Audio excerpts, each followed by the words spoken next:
Shalom, selamat pagi Bapak Ibu Saudara. Kembali lagi dalam program 5 menit yang memberkati bersama saya, Doni Hasiholan Tamba.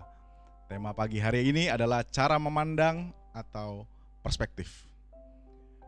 Firman Tuhan berkata dalam Roma 12 ayat 2, "Janganlah kamu menjadi serupa dengan dunia ini, tetapi berubahlah oleh pembaharuan budimu, sehingga kamu dapat membedakan manakah kehendak Allah, apa yang baik, yang berkenan kepada Allah, dan yang sempurna." Cara kita memandang kehidupan kita akan membentuk kehidupan kita sendiri. Bagaimana kita mendefinisikan kehidupan menentukan masa depan kita. Cara memandang atau perspektif ini akan mempengaruhi cara kita memanfaatkan waktu, membelanjakan uang, menggunakan talenta, menilai suatu hubungan, dan lain sebagainya. Contoh, jika kita menganggap kehidupan ini adalah sebuah pesta, maka nilai utamanya adalah bersenang-senang. Jika kita menganggap kehidupan ini sebuah balapan, maka kita akan menghargai kecepatan. Bisa jadi mindset yang kita ciptakan dalam kehidupan kita adalah gambaran yang keliru atau berbeda dengan apa yang Allah harapkan. Karena itu perlu adanya pembelajaran atau pembaharuan, cara memandang atau perspektif seperti yang Allah inginkan. Ada seorang ibu memiliki anak, kemudian membawa anaknya untuk divaksin.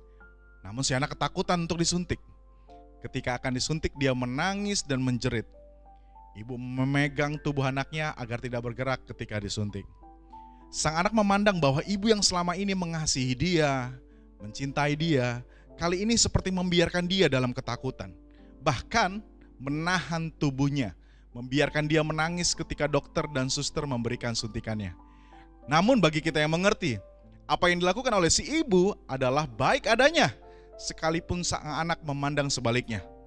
Bayangkan jika si ibu tidak pernah membawa dia vaksin, suatu saat kelak pada saat si anak sudah besar, kemudian dia tahu bahwa ibunya tidak pernah membawa dia vaksin, maka anaknya akan sedih seperti tidak diperhatikan.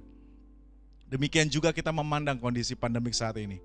Apakah kita sudah memandang kondisi saat ini seperti apa yang Tuhan lihat, atau kita sedang merasa Tuhan membiarkan kita ketakutan, menangis atas semua yang kita alami? Roma 8 ayat 28 berkata, kita tahu sekarang bahwa Allah turut bekerja dalam segala sesuatu mendatangkan kebaikan bagi mereka yang mengasihi Dia, yaitu bagi mereka yang terpanggil sesuai dengan rencana Allah. Kan Yeremia 29 ayat 11 berkata, sebab aku ini mengetahui rancangan-rancangan apa yang ada padaku mengenai kamu. Demikianlah firman Tuhan, yaitu rancangan damai sejahtera dan bukan rancangan kecelakaan, untuk memberikan kepadamu hari depan yang penuh harapan. Ada dua orang yang berteman baik, bertempat tinggal di lokasi perumahan yang sama, dan kebiasaan mereka pulang kantor bersama karena kerja di gedung yang sama. Pada suatu sore menjelang pulang kantor, yang satu yang bekerja di lantai 1 berkata kepada temannya yang bekerja di lantai 10, sepertinya ada kemacetan parah yang terjadi di depan kantor kita. Sepertinya kita pulang agak malam. Namun temannya yang ada di lantai 10 berpendapat berbeda. Dia berkata, lebih baik kita pulang sekarang. Ternyata kemacetan itu dikarenakan oleh satu mobil yang mogok yang berjarak di sekitar 3 gedung dari tempat mereka.